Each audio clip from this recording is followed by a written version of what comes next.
Welcome to another edition of Buck What You Heard. My name is Gene. You can reach me at Buck What You Heard. You follow me, I'll follow you back. And I'm joined tonight by Philip Swegler. How are you doing tonight of full press coverage? Yep. How's everything going? I'm doing great, man. Ed, I just want to say it's an honor and a privilege to be on this podcast with you, man. I mean, you go back a long ways. One of the first podcasts I started listening to, when I really started getting into this stuff. So thank you very much. Man, I enjoy having people on. I think you guys do a great job. I know you've been doing a lot with Bucks Report, and that's working out really good too. So I'm really happy for you there. I wanted to kind of we haven't really talked. I haven't came on and talked about the my reaction as far as the Bucks versus the Cleveland Browns, and there were a lot of positives and again the to not to state the obvious, but there were some negatives. Let me get your overall view of the game as a whole, not just certain parts of it. I thought the game defensively was amazing compared to what we have seen, in the past years, and especially those first two games. You're starting to really see how Todd Bowles has these DBs and the defensive ends or outside linebackers or whatever you want to call them, how they really attack, the pocket and attack that offensive line. And I think that started to show a little bit in this third preseason game. And if you've been listening to Todd Bowles over the, since he's been here, since preseason and all that kind of stuff, he's been saying there's really only 10% or 5% of what he actually has planned for this defense. So to really just break the iceberg like they did on, what was it, Friday night, it's a good sign pointing to the regular season. Yeah, the one thing that really stood out to me was the defense played on the short side of the field almost the whole game. Yep. That's another big point. Yeah, and the thing is, they held him to 3 points. And I don't know how many times over the past 3 years, we've watched the Tampa Bay Buccaneers defense. They've gone out there played on a short field, same thing, but they weren't able to get the job done. But now you're looking at more aggressive defense. And again, I'll preface this by saying this is preseason. I understand that. But just seeing these improvements give me hope for the, just for how everything's going to go when the regular season starts. So I'm good with that. Again, it's preseason. We haven't seen, we don't even know what this offense is really legitimately going to look like because we haven't seen scheme. We haven't seen anything. These are vanilla plays. And I think people forget about that. I don't know what it's going to look like. None of us really do. Yeah, I mean, it's just a guessing game when it's preseason. The thing you want to see from preseason is have they progressed from the season past to the season now. You want to see have the mechanics, have the fundamentals of just being a football player. Has that grown? Has the coaching staff that they brought in, are they doing their job? That's really what I think preseason is. And, to figure out the bottom half of your roster, find out where your gems are, your undrafted players fit in, all that kind of stuff. But that's how I really see it. And that's all I was really viewing the game for. I wanted to get a better look at Dare Ogunbowale. I wanted to see him with the ones. I think that he really made a strong case for more playing time, just how well he did with the ones. And you really get an idea of how nice his hands are. There were passes where he had to go up and get it, but he did it. And, they got, positive yardage. Continuously moving the pile forward. Those are things that you want to see that you're really going to need as the season drags on. Oh, definitely. And he solidified his spot as the third running back on this team, I think. If anything ever happens to Peyton Barber or Ronald Jones, I mean, as a Bucs fan, not just covering the team through Full Plus coverage or whatever, I feel comfortable with him moving up maybe into that number 1 spot, number 2 spot, because he has the juice. He really does have the juice. And for him to display what he did over the past 3 weeks, all throughout training camp and everything, it really speaks a lot about what he does as a football player. Yeah, another guy, Tanner Hudson, made a very strong case to really do some things. I mean, these are players, and if you listen to my podcast in this offseason, it's making the most of your opportunities when you get them. Exactly. And these are two guys that stand out to me, just like Peyton Barber did, making the most of your opportunities to get playing time because they're hungry. I want that playing time. I want to get that exposure. I want to get more reps, and they've gone out and proved that that's what they want to do. Yeah, and something I've been hearing a lot around, social media, whatnot, and listening to a few other podcasts. They're starting to call Ryan Griffin and Tanner Hudson the closers. These games, they come in at, in the fourth quarter, and splash play here, catch over the middle to set them up for a game-winning field goal. I mean, that's a good gene to have in a football player. But Heck yeah. you start to look at Tanner Hudson, you start to worry about a little bit about his pass blocking and that kind of stuff. But Those are coachable. Those are all coachable things. Exactly. Yeah, I think that can be coached up, and the kid's got hands. I mean, I haven't seen hands like that since Nick O'Leary at Florida State. So there you go. But again, I want to kind of talk about the other team, the Cleveland Browns. Olivier Vernon. You've got Sheldon Richardson. You've got Myles Garrett, and I know I'm missing a whole lot of other players. That's going to be a filthy defense. You've got Steve Wilks calling the plays for the Cleveland Browns. I mean, what he did with the Carolina Panthers when he got that defense up to speed is why he got an opportunity to coach for the Arizona Cardinals. So to me, you've got a quality defensive coordinator who, to me, I have to take my hat off to him. He called one hell of a defensive game, for the first team against the Tampa Bay Buccaneers. No, definitely. And they did their job. If you watch Jameis Winston, in that second quarter, he wasn't getting so much pressure sometimes, but he kind of felt that it was coming because it came so much in that first quarter. That's what you want to do as a defense. You want to get in the quarterback's mind. You want to throw him off step, make him throw off, a bad foot or whatever. And they did that. I mean, the pressure they had on Jameis Winston all night was very impressive, even if it was a preseason game. I mean, yeah, absolutely. They were beating the offensive line all night. Yeah, they went out and did their job. And like I said, and I will continue to say this until they can prove me wrong, this defense is going to be a problem for a lot of offensive coordinators on that schedule for the Cleveland Browns. So they went out and did their thing. But I want to kind of get back to our defense, the Tampa Bay Buccaneers defense. We're seeing a more aggressive defense. We're seeing a secondary that everybody, I wouldn't say everybody, but so many people in the offseason were complaining about the secondary. The secondary is going to be a problem. Safety is going to be a problem. Linebackers are going to be an issue. And, the Bucs don't have any money, but they went out and got these guys that nobody really knew what they were getting unless you really follow football and you look at game film. You were excited about some of the players that they brought in with the limited salary cap money they had. Yeah, exactly. And, by the end of the 2019 season, and we see this defense, if they became like a top 15 defense or so, you really start to look at Jason Light and be like, okay, I kind of understand what you were doing here in these drafts, building the defense through the draft, which, I mean, honestly, that's where you really want to do it. You want to build your defense through the draft, build your offensive line through the draft, blah, blah, blah. But we're starting to see these players be put into positions that suit them, that benefit them so they can display their skills that make them good, playing man-to-man coverage, playing tight in on the defensive line and whatnot.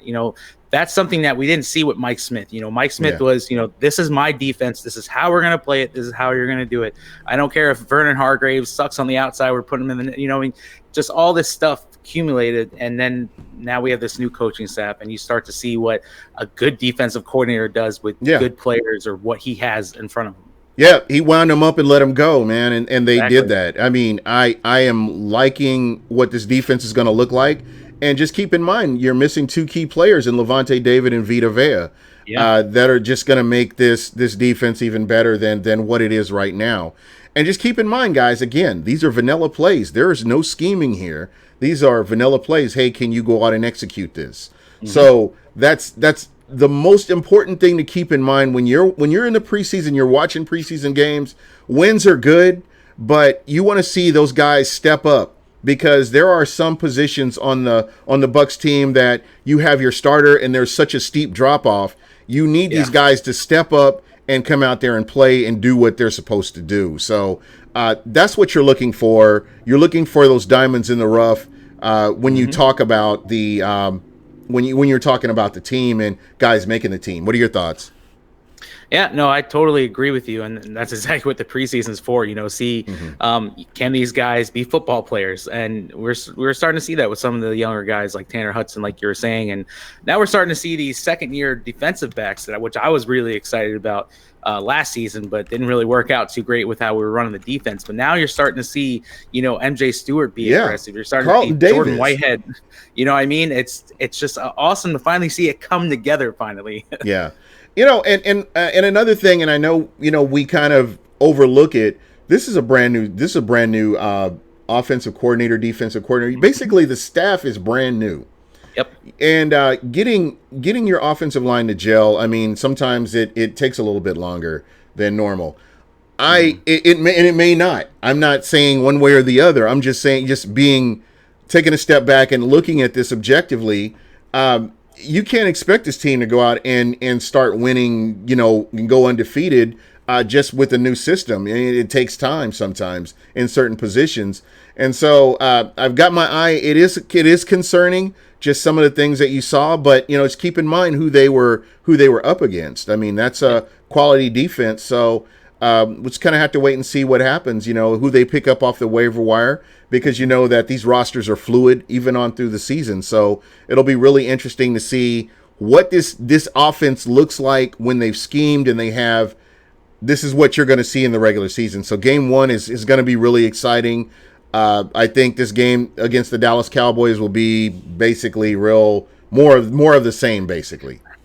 Yeah, no, I totally agree with you. And, I think the Buccaneers picked 3 on the waiver wire this season, or 3 or 5 or something like that. So if there's, an offensive lineman that they want, I mean, they have a pretty good shot at grabbing him. But, going back to the offensive line just real quick, and we were kind of talking about this before we hopped on live here, this is the same offensive line minus, Caleb Benenoch at right guard, now with Alex Kappa, that led the Buccaneers to have a number 1 overall offense for yards and number 3 in passing and all this stuff.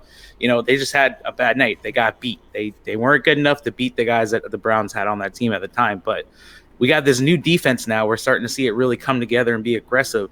That's all we were begging for, last season, having a middle of pack defense. Let the offensive line do what they're going to do. They're going to get better. It's just preseason. They're going to fix it. The coaching staff has the coaches that can coach all that crazy stuff out of them, So I'm not too worried, like you were saying. Exactly. Yeah. Again, it's more about talent evaluation. Let's see who's going to make this team, because all these guys are going to be needed at some point. Yeah. With the limited depth in certain positions, a lot of these guys are going to eventually get their name called at some point in the season. Even you may even see them on the practice squad where they're calling guys up from there. So just get used to who some of these guys are, and let's kind of see what they do as the season goes on. And we talked about Jameis Winston. I saw at least 5 plays that Jameis would have gotten frustrated and thrown an interception, or there would have been a fumble. And Jameis Winston, has he had a turnover this preseason? Nope. I don't think so, actually. Yeah, and because there was a play where it was Jameis running for his life, and this guy comes up behind him with the tomahawk, and he didn't strip the ball. That's normally the ball flies out, and we're like, oh man, what is Jameis Winston doing? But he protected the ball, kept decent field position. I've got concerns about the punter. Maybe you just don't know that. When you're playing on your side of the field throughout the whole game, almost. I mean, that's something to keep your eye on and see if they can get that cleaned up. Because the field position battle, Cleveland should have had scored at least 28 points at least. But the defense did what they were supposed to do. And this is one thing I'll say on Jameis Winston, and I said it on my podcast last night. Going through social media, it's kind of soul crushing. After maybe I kind of walk away from it. I really kind of had to too, man. I had to mute certain people, mute certain groups, but you get this narrative with Jameis Winston every season, no matter how much he progresses and how much you actually watch the game and understand the game, he's getting better. Like you were saying, that that guy jumping on his back, that would have been a fumble last season. That would have been. And he would have thrown an interception trying to make a play on the run, because he was out of the pocket literally the entire first half of the game. Yeah. You are seeing this young man grow, and you are seeing Bruce Arians and Clyde Christensen, Tom Moore. You're seeing all these offensive minds come together and really start to mold Jameis Winston into what we want to see. And then you have these people on social media like, oh, Blaine Gabbert should start. We should have Ryan Griffin. I mean, yeah, bro, I just my thing is I'm super excited. Jameis Winston is very close to breaking Vinny Testaverde's record. And I know to a lot of people, they don't care because, of the Buccaneers' history with quarterbacks. To me, I'm excited for it. It's long overdue. And it's about time we have another quarterback come in and show a lot more production than what we've seen, in the past with quarterbacks in the Buccaneers era. So I'm excited for it. I think that he's on the right path. I think his mind is right. I really do. Just looking at, I know he was getting frustrated. You could tell he was, but he wasn't throwing those stupid passes. He wasn't forcing balls. He wasn't forcing balls into tight windows. I mean, he was doing what he's supposed to do, managing the game, giving the Bucks, not giving them horrible field position, but going out and doing what he needed to do. Exactly, and that's all you want from your quarterback, really. Move the ball down the field, put the team in a scoring position. If you can't get it done on offense, say, hey, we got this amazing kicker, Matt Gay. You can kick it 65 yards down the field. Let's line him up and let him kick the ball in. So, and he did his job. I'm excited to see what he actually does when this offense really starts to open up. Start to see maybe some of the 12-man offense with the 2 tight ends and just all this fun combinations that I know that Bruce Arians likes to do. Yeah, Robert Green is asking an interesting question. Why is the bar that low? Holding on to the ball during a scramble for a 5-year veteran. That's how he's wired. I can't explain that. All I'm saying is, for Robert, for that play, that would normally have been a fumble, and that's all I'm saying about it. Whether it's right or wrong, he held onto the ball, and they ended up kicking the ball, and I think they. If I'm not mistaken, I think it went to like the 50 or something like that on the other, just barely on the other side. But it was just a short field. So again, man, it's just the fact that he's not giving up the ball. There's no turnovers. I mean, that's always been the knock on Jameis. Since he's been here, he's a turnover machine allegedly, and So again, I was just pointing that out. There's a lot that he still needs to work on, and again, that's just kind of how it is. Yeah, and we're not saying, he's like all fix, everything's good. I mean, there's still things anywhere. Like you said, the deep ball is the big thing, and understanding certain defensive coverages. There's maybe one pass in there he probably shouldn't have thrown. Maybe there's an open guy in the middle, but rarely even brought up a good point. To be fair, I also saw some guys open in the flats and he ignored them. Exactly. But again, like the Scotty Miller. Scotty Miller was, I think it looked like a drag route or something like that, where he's just running across the field. And again, these are things that he's got to improve on. But at the end of the day, it's all about wins and losses. I mean, that's where you want to be. There you go. And that led to the sack. Yeah, again, agreed. But again, it's just that's who he is. Ultimately, Robert and anybody else out there, if Jameis Winston doesn't play well, then you would consider looking. You would start to look at another quarterback. 5 years in, and you're seeing certain things. I'm just interested to see what he does this season. So to me, he wasn't perfect. He didn't look as good as he could have looked, but again, neither Baker Mayfield. Baker had a bad game too. Yeah, Baker. But and you saw the inaccuracy there. So let's, again, I'll wait and see. And at the end of I'm gonna call it. I'm gonna call it like it is. I'm not like making excuses, but again, this is preseason. I'm hoping this all changes. I'm hoping and I'm paying to see the team be better. You're absolutely right. You have Robert. Listen, anybody that's skeptical of the Bucks, you have 200% reason to feel that way, just based on how they played and how they've underachieved, and in all facets. So again, you're 100% right. You're not wrong in what you're thinking here, and I'm just gonna sit back and wait and see myself. Does Jordan Whitehead look like a future stud or what? I've always liked Jordan Whitehead. I like the pick when he came in. What are your thoughts on him?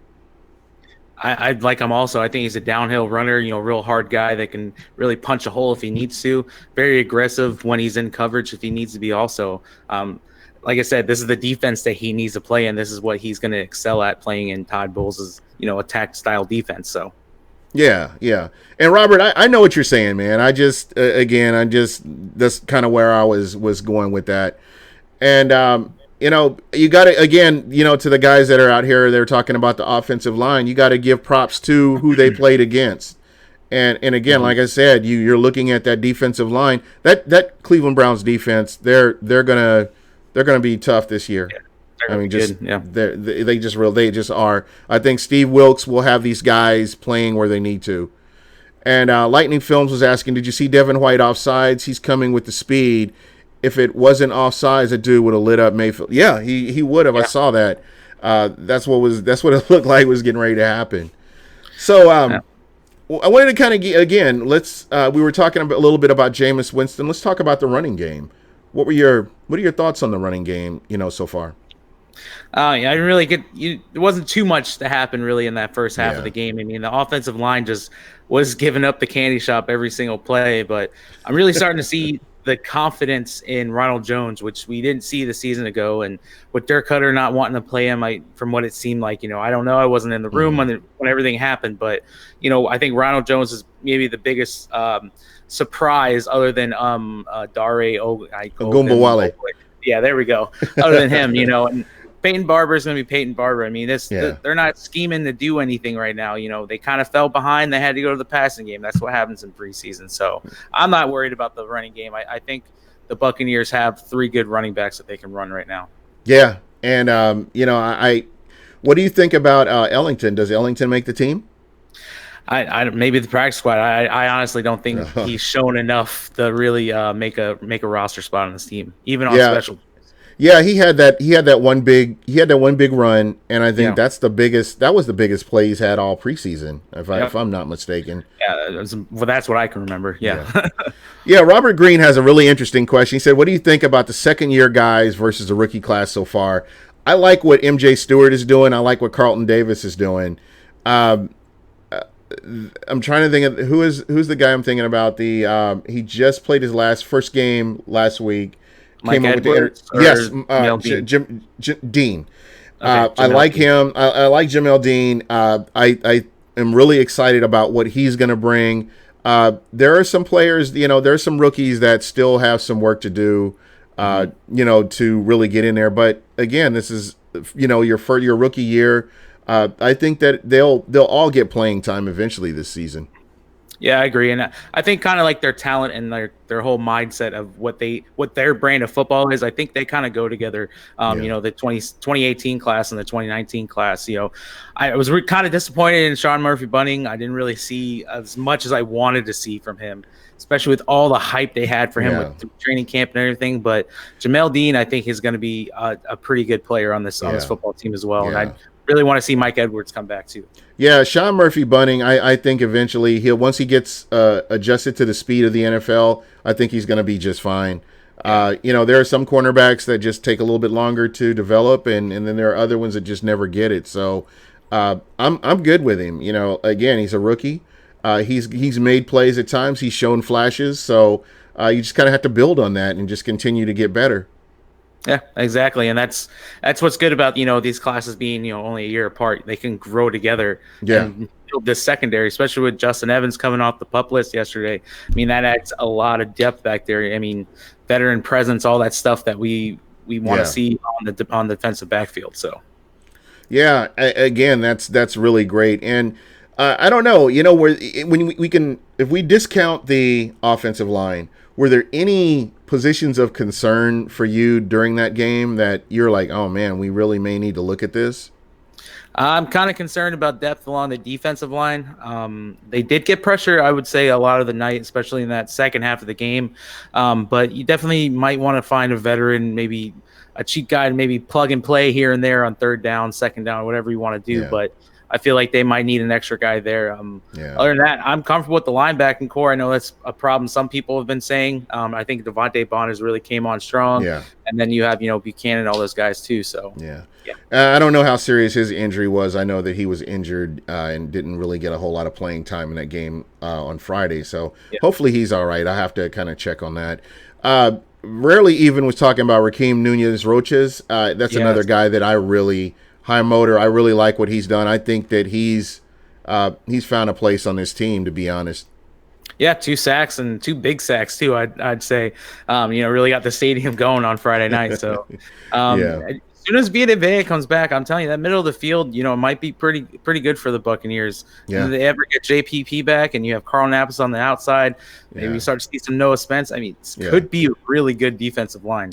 Yeah, have you been surprised with what Noah Spence has been doing in this preseason?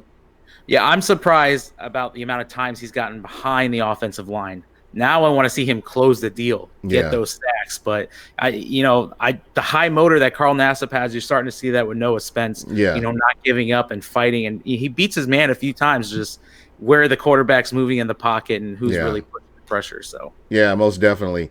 What are your thoughts on Bobo Wilson? I mean, is he a guy that does he make this team? Because is the interesting thing is Bruce Arians is not married to a lot of the players, the majority of the players on this team. He wants to win. He wants his guys out there. He wants guys out there that are going to produce. Has Bobo Wilson made enough progress from his rookie year to now to make this team? yeah, I think that's your number 4 wide receiver there. I think he beats out Justin Watson. Just because what we've heard about camp, how impressive he's been in training camp and maybe not all the preseason games, but he's done enough, and he's a veteran on his team, and I think he's an integral part of the special teams. Which, if you remember, Bruce Arians said a lot of the back end of the roster is either going to make it because of special teams or not. So Right. I think that's really where Bobo Wilson kind of fits in. Fast guy, can play the slot, all that fun stuff. Yep, and again, here's a guy. He's just hasn't jumped off the page to me, but he does those plays away from the ball. You see, you kind of see what he does, especially in special teams. So, we'll just kind of have to wait and see.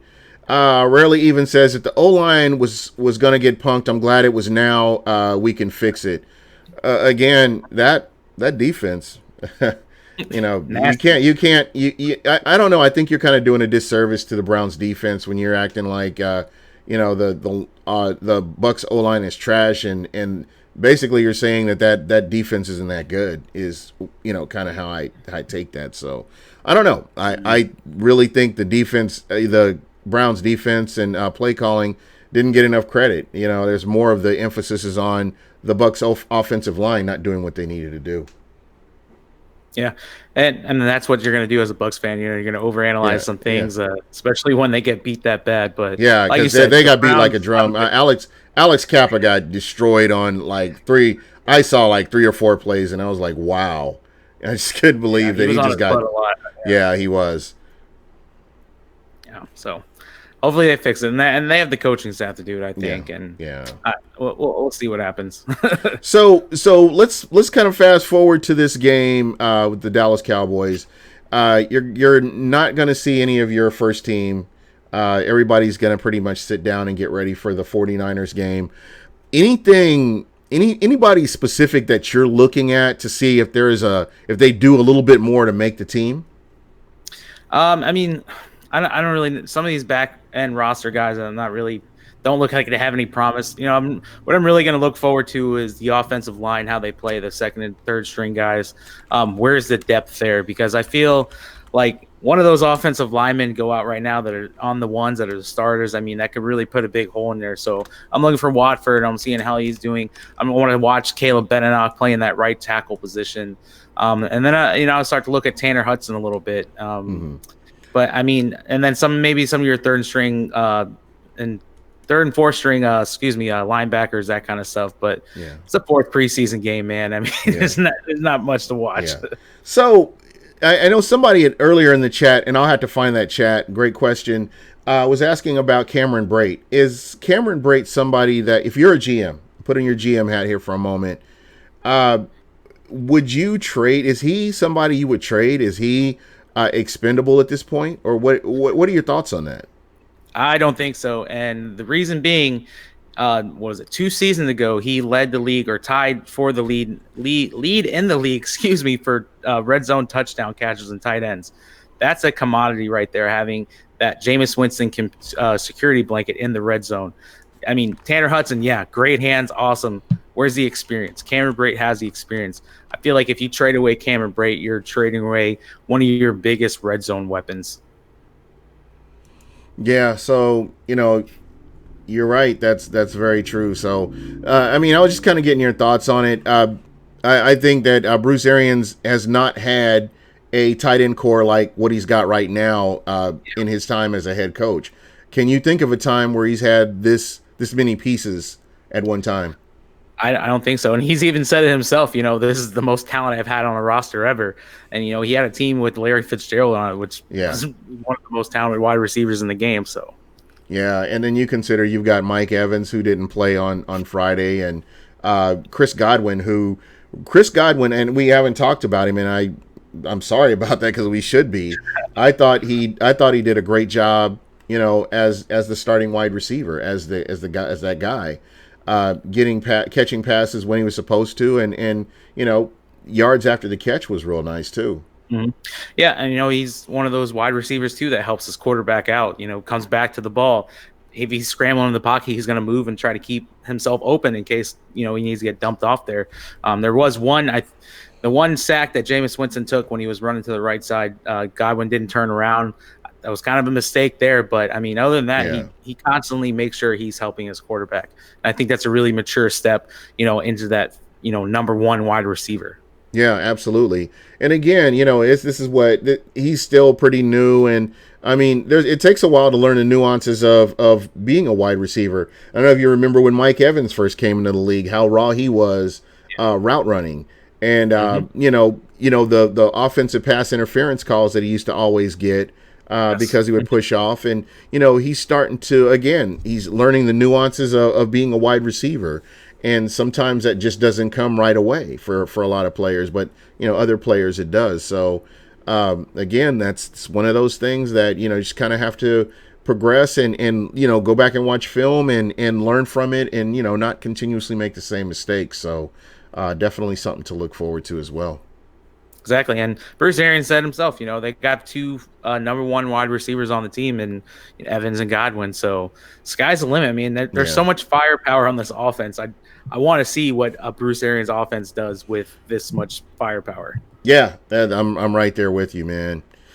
But what tell, and I know, like I said, I didn't want to stay on too long. I did want to give kind of a reaction to the game, and I want to see if you're free next Saturday. Maybe we can talk about after the Cowboys game and who stays and who goes. Yeah, no, definitely. I'll be here. I got to work, but after work, I'm free, man. So All right, man, that works for me. So we have this game coming up here with the Dallas Cowboys, and I believe that's a Thursday night game, right? Yep, Thursday night. Yep, Thursday night game. All right, but I wanted to kind of get your final thoughts on what are you looking for in that game? I know, like I said, no starters, but you're looking at depth. And is there anybody specific you are looking for? Not really specific. I mean, like you said, I want to see what Tanner Hudson does as far as pass pro goes, and some of the offensive line depth. See how these players can really stack up and whatnot. But I mean, really, other than that, I mean, the team's set. Bruce Arians said himself he can bring the roster down to 60 guys right now if he needed to. So it's more or less this game is for players to put some film out there for other teams, possibly get signed, maybe their active rosters, maybe their practice squads or whatnot. So we might see a lot of, intensity, a lot of, heart left on the field for some of these guys that are really fighting to be in. Yeah. Yeah, it's going to be really interesting too, because you have so many guys on one year contracts, and going out there to possibly secure a bigger contract somewhere else, or maybe stay in Tampa. You never know. So this is a season I'm really excited about. I think you're going to see some players really putting it all out there, and I expect big things from this team. Regardless of what we've seen right now, that's where my expectations are. I mean, you've got Jason Light has been here as long as he has. You need to get a return on your investment. The fans deserve it. Season ticket holders, just fans in general, deserve a return on that investment. So we need to see those wins those wins over losses this season. Yeah, definitely. And, now that, Jason Light's married to Bruce Arians with these contracts now, we can finally start to see what, Jason Light has done in these past drafts, and what Bruce Arians, kind of fingerprints have been on it also this past draft. Where can they build this team, over the next 2 years, maybe 3 years? The Buccaneers can go out there and win 8 games this season. Next season, they start to really build their roster and build around this draft that they've been working on for so long, and they bump it up to 10 wins. It's a work in progress, and it kind of sucks that it has to be this far along in Jason Light, in his time here in Tampa. But I mean, he hasn't had his chance to really pick his coach. Bruce Arians is his coach, and so let's see what he can do. Yeah, I agree. Again, guys, it is preseason. I'm not really getting too far into it.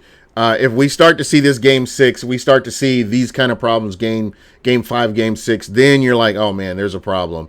And then you kind of, because you've looked at what this new offense and new defense is going to look like, and you've got an idea of what direction it's going to go. So there is that.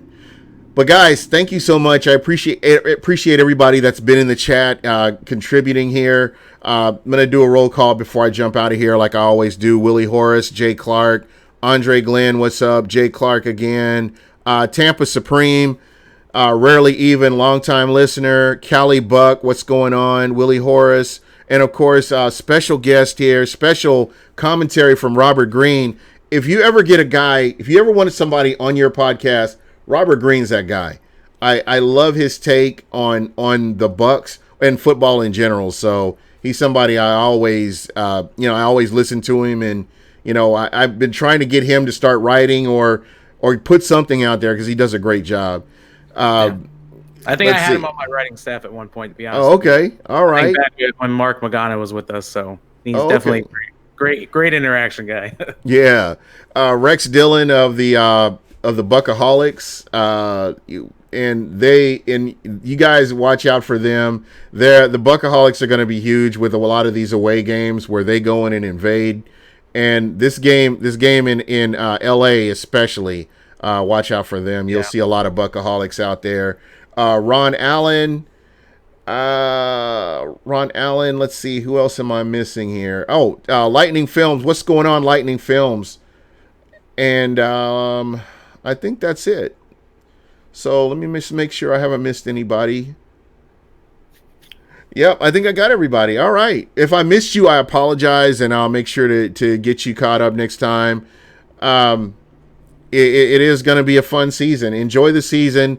As I keep mentioning, and I've been mentioning this since the offseason, collective bargaining agreement this year. So enjoy football as much as you can. Take it all in, and just appreciate it, because I'm not sure what the game is going to look like after this collective bargaining agreement. We'll see.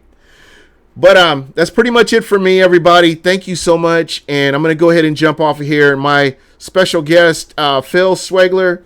Again, Phil, tell everybody about your podcast and how they can get a hold of you before we jump off. I almost forgot. Yeah, no problem, man. I do the Red Flag podcast. You can find me literally on any podcasting site. I just got on iHeartRadio, which is very exciting, especially with all the big name podcasts I have on there.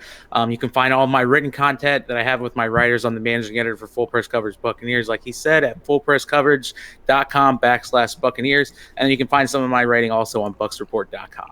Yeah, Bucks Report, they do a great job. So, and if you're a Facebook person, that may be the direction you want to go and check out Bucks Report. They have a lot of good content, and something you'll find Phil Swegler's information there as well. So, good stuff. Well, anyway, that's pretty much it for us. Willie Horace, thank you for that. Guys, thank you so much. And I will be on tomorrow with a special guest for the we're going to kind of break down, get thoughts from the Cleveland Browns perspective. I'll have Anthony Sellers on from the Cleveland Browns podcast to kind of talk about his thoughts on what he saw from the Tampa Bay Buccaneers, and I'll kind of give my thoughts on, what we saw from the Cleveland Browns. So should be an interesting show. Be sure to check us out tomorrow. But we're going to go ahead and jump off of here, and everybody have a good